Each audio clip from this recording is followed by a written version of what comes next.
Let's turn our attention to the crisis in the Middle East, and we're going to bring you a heartbreaking but special interview with Israeli resident Omri Rahum.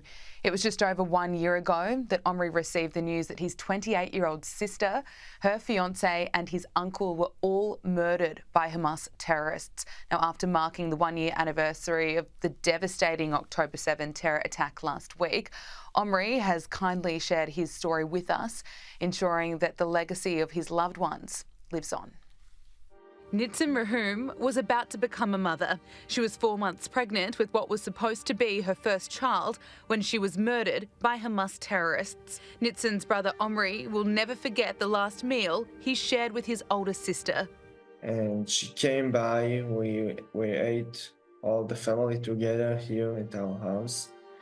And we sat together and we laughed, and I asked her if she already has a name, if they already thought of some names, but she didn't want to tell me. And that's it. That was the last time I saw her. Omri says Nitzan was more than a big sister, affectionately calling her a mini mother. My sister basically raised us. She took care of us, and she always makes sure we have everything we need, and we do our homeworks and everything. So from a young age, she just took care of everybody around her. She was like a mini mother to us.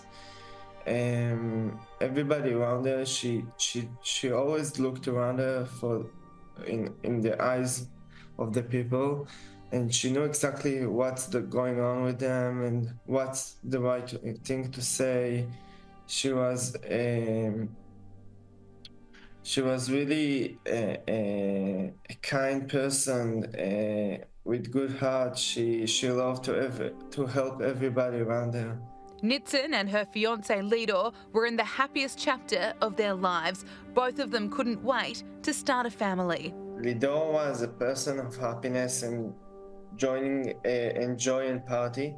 He and Nitzan really loved each other. They always done things together, and they were really excited to start a family together. Nitzan and Lidor attended the Nova Music Festival on October 7. As news broke of a terror attack, Nitzan's family began scrambling, desperate to know if they made it out alive. But basically from that moment,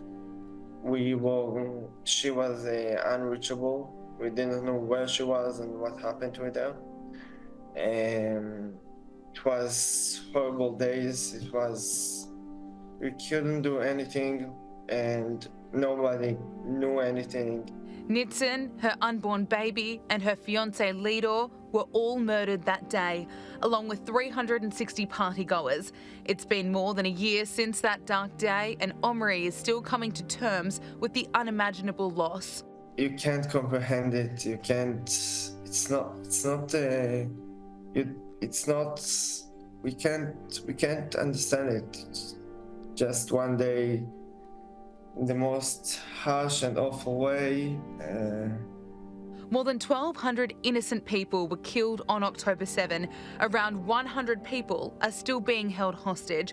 Like many Israelis, Omri wants the world to know they never wanted this war.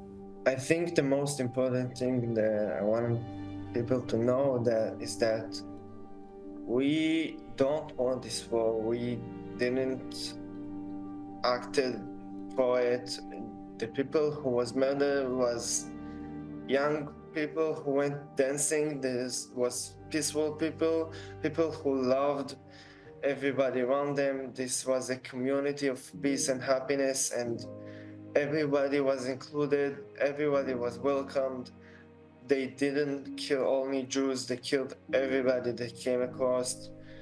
That was in the party, also in the kibbutz and the settlements. It's between elderly to kids.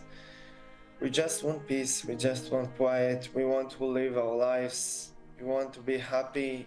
Despite the heartbreak Omri still suffers, he shares his story so Nitzan and Lidor are never forgotten.